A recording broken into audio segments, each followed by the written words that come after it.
guys, Zoe here, and back today with another in my Scrapping Christmas Off the Page series, which if you haven't seen my advent calendar video, it's essentially I'm just trying something a little bit different. I mean, there are so many December daily and Christmas themed scrap related videos at the moment, and I'm not very Christmassy, it has to be said, so I thought I'd try something just a little bit different, and I'm predominantly going to be using these crepe paper Snow and Cocoa collection, but I am slipping in a few other papers from my stash into that as well. I'm showing you these bows here, but that's not what we're making today. This is the first in the gift toppers. I'm going to be making a few different gift toppers if you like to do fancy gift wrap, and I do. So this first one is heart-shaped rosette embellishments. I mean, you could use them as gift toppers, you could also use them on the scrapbook page, of course. So, I have a waffle flower die that I used for some of these, but I'm also going to show you how to make them without a die, because the die is really freaking expensive. I think it cost me £19, which is like, it's pretty high for a die. So I'm going to show you how you can make it without the die. Of course, the die simplifies things slightly, but you know, if you can make them without, why not? So I took the shape of the waffle flower die and created myself a template. Now it is bigger than the waffle flower die. I think the waffle flower die is maybe 4 inches and my template is 6. But it tends to make hearts that aren't too much bigger. Once they're done, it's not too much bigger at all. So I drew out the template and I cut it from pretty sturdy cardstock so that I could keep using it. Oh, wait, I have information. When I created my template, I also scanned it into the computer and I've created it as a PDF. So, should you want to make these without the die, you can hop on over to my blog, which is zoeguest.com, and you'll be able to download my template as a PDF and just print it out and bob's your uncle. Yeah, anyway, so the first one I'm working on here is made with the waffle flower die, and as you can see I'm just concertinaing and being sure when I start the fold on the second concertina to make sure that I have, if the first set of concertina started with a down fold, I need to start the next one with an up fold so that they will slide together when I glue them together. I am using hot glue because I am wise and smart and did not burn my fingers 20,000 times. And I'm a liar. This hurt. I burnt my finger quite badly, but I'm also impatient. And I don't want to wait for wet glue to dry, and tape, unless you have a sort of score tape or red line tape, it won't hold it. So I use hot glue because I'm impatient. Anyway, once you have your concertina pieces glued together to form a sort of ring, you then push on the flat side. You have a sort of curvy side, which I'm showing you now, and you have a flat side. You're going to gather the flat side together and push it push it down onto your craft mat or workspace, whatever you're using, and glue in the centre. And the die also cuts a little circle which you just pop on top there, and you hold it into place whilst the glue sets. If you don't hold it, it's going to start popping out, so I tend to quite lazily use a jar that's on my workspace just as my my weight to hold it down whilst it dries. So whilst that is drying and setting, I'm going to show you how I used my template. And you can see when both halves are together, it looks kind of like a little fish. At least in my opinion it does.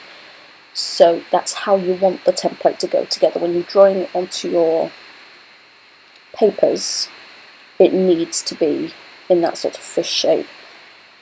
Now, I will admit I did make a little error in that when I put this onto this paper, I wasn't careful to make sure that the writing would go the same way. I should have done my upper side of the fish on the back side so that when I folded it into place, the writing would all fold the same way. However, it doesn't bother me in the slightest. So, if it bothers you, just be sure to flip your paper. If you only have one-sided paper, be sure to flip it. Or just use a pattern that it doesn't matter which way it goes, which is honestly what I was doing for the others, which is why I presume I forgot for this one, because none of my others have patterns that mattered. So, you can see I have my little fish shape fussy cut out there, and it takes like no time. With this one, unlike the waffle flower one, you are going to want to push down your folds quite carefully, just to make sure the folds are nice and tight. And when you are folding, you're going to want to keep the flat side, which is the bottom or the middle portion of your fishy, try and keep it as straight as you can, because that will matter when you're trying to, when you push down your centre. That's the portion that's going to all come together, and if your folding goes at an angle, you're going to have a bigger centre to try and glue.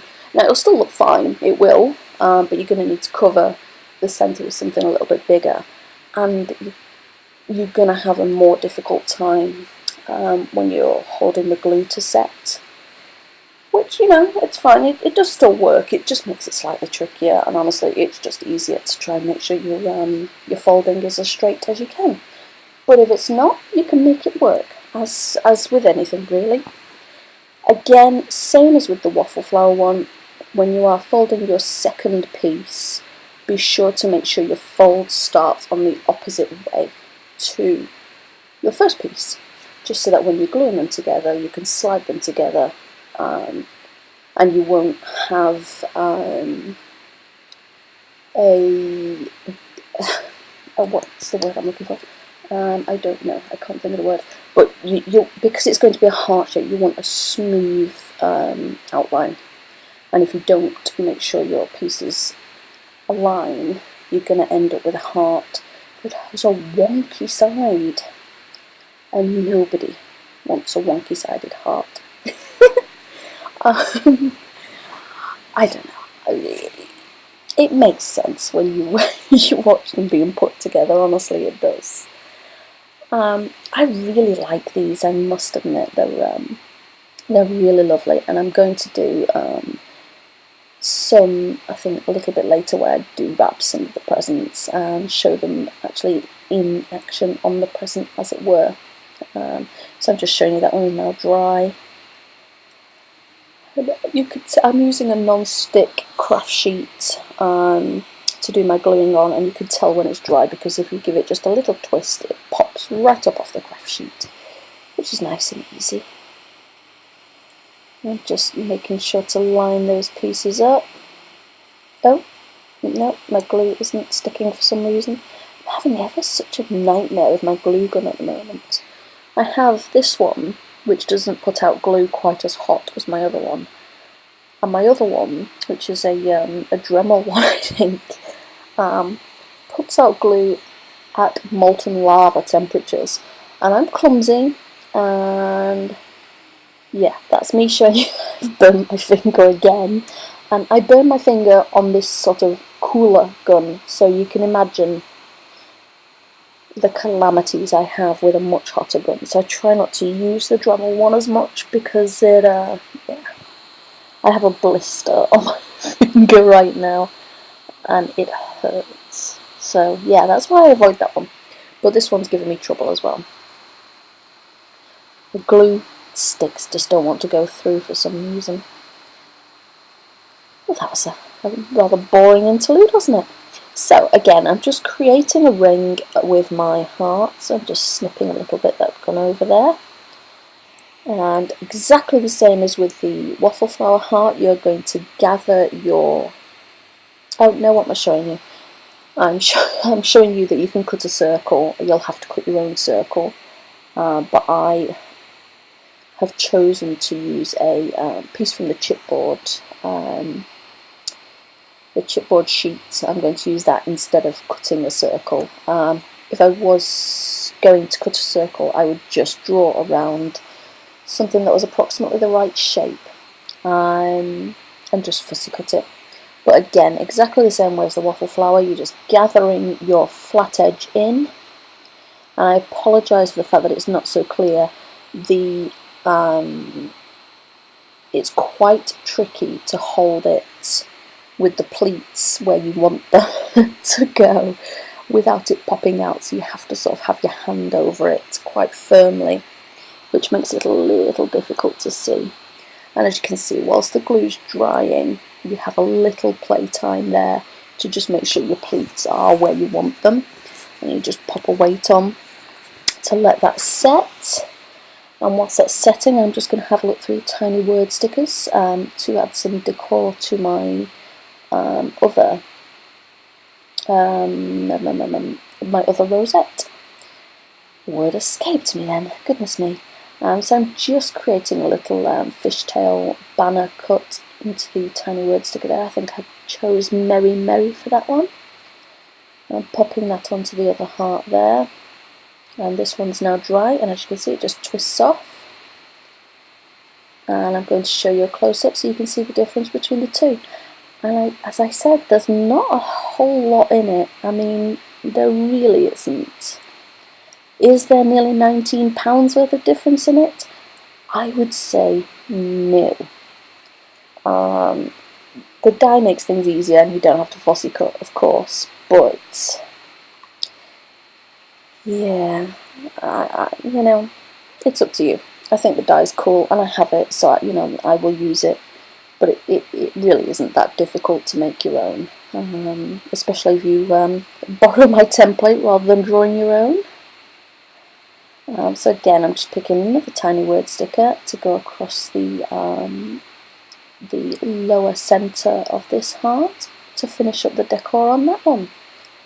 And that is about it. So I will be back with some more gift toppers. So I'm going to do some more bows. I'm going to do some more gift style bows. I can't remember what else right now. Oh, crackers. Yes, I'm going to do crackers as well. So yeah, I hope you enjoyed this little gift toppery, rosette-y, scrapbooky thing, scrapping off the page. I don't know what this is. It's just fun, isn't it? But yeah, I will see you next time. Thank you ever so much for watching. Bye.